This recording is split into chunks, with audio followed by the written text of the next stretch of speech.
Bonsoir à tous et bienvenue. Le tour du monde en quelques minutes au point de départ à la commune d'Abobo pour un constat. 2 semaines après les congés de fête de fin d'année, les cours ont repris ce lundi sur l'ensemble du territoire, du préscolaire au secondaire en passant par le primaire. C'est avec enthousiasme que les élèves de la cité la plus peuplée de notre pays ont répondu présents dans les salles de classe. Voici le compte-rendu de Georgette Ido Fofana. Ce lundi marque la reprise des cours après 2 semaines de congés liés aux fêtes de fin d'année. Dans la cour du lycée moderne de d'Abobo, les élèves retrouvent avec joie leurs camarades de classe.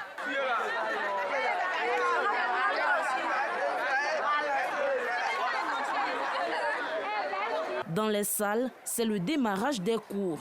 Dans cette salle de terminale D, c'est le cours de physique-chimie qui est dispensé aux apprenants.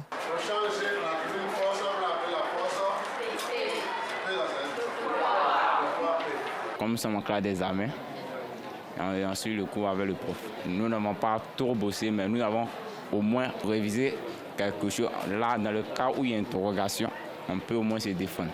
Selon l'enseignant, bien qu'étant revenus des fêtes, les élèves sont assez attentifs et réactifs. On est en train de faire le cours sur une partie d'un champ B uniforme. Les élèves sont réactifs, ils vont faire le cours ensemble, ça va, tout va bien. Au premier cycle, les élèves de 6e suivent des cours de grammaire. Donc, comparaison entre une personne et un ensemble, il y a un superlatif relatif. La reprise, elle est effective chez nous parce que sur 92 élèves, on peut dire qu'on a eu près de 95% qui sont présents ce matin en classe. Et tout est veillé comme à l'habitude. Avec la révision, les enfants, on les a sentis motivés. Et puis voilà, le cours se déroule normalement.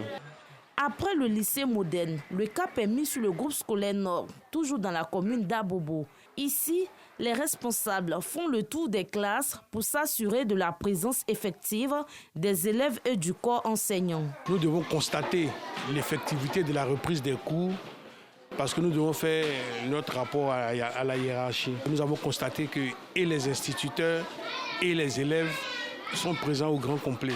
Depuis le vendredi, nous sommes là, avec ceux qui sont là, nous avons essayé de dépoussiérer pour que les cours soient effectifs aujourd'hui. Au préscolaire, l'ambiance est bonne enfant. Les tout petits sont heureux de retrouver les espaces de jeu. Restons à Abobo pour dire que ce lundi marque aussi la reprise de plusieurs activités après les fêtes de fin d'année.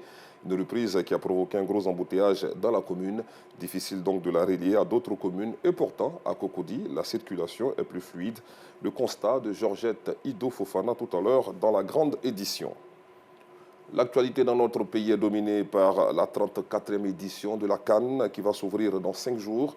Et le mouvement Aruna Kone, en soutien au COCAN, a organisé une marche de soutien et de mobilisation pour la compétition dans la commune d'Abobo. Débutée par une séance de fitness, les participants ont marché le long de la gendarmerie jusqu'au quartier Dépôt Neuf pour montrer que les bénévoles de ce mouvement sont prêts à accueillir la compétition en toute sérénité. Le compte-rendu de Georgette Ido Fofana à 19h30. Rendons-nous à présent à Anyama, commune voisine à celle d'Abobo, pour dire que les populations du quartier Blancro-Château, non loin du stade de Bimpé, vivent un calvaire depuis pratiquement 6 mois. Dès 18 h déjà, l'on assiste à des coupures intempestives de l'électricité dans les différentes maisons et autres lieux de travail pendant la nuit. Les lampadaires qui éclairent les rues sont presque inexistants, plongeant ce secteur dans une insécurité totale. Le reportage de Théodore Zouzou et Joël Gosset vous sera proposé tout à l'heure. À l'international, Saïd Abdoulaye Deni a été réélu ce lundi pour un mandat de 5 ans à la présidence de l'État du Puntland, région semi-autonome du nord-est de la Somalie qui entretient des relations tendues avec le gouvernement central de Mogadiscio, élu en 2019 à la tête de cette région riche en pétrole, ayant déclaré son autonomie en 1998. Le dirigeant, âgé de 58 ans, a été reconduit par le Parlement régional qui avait été renouvelé une semaine plus tôt par des représentants de clans locaux. Je vous retrouve à 19h30.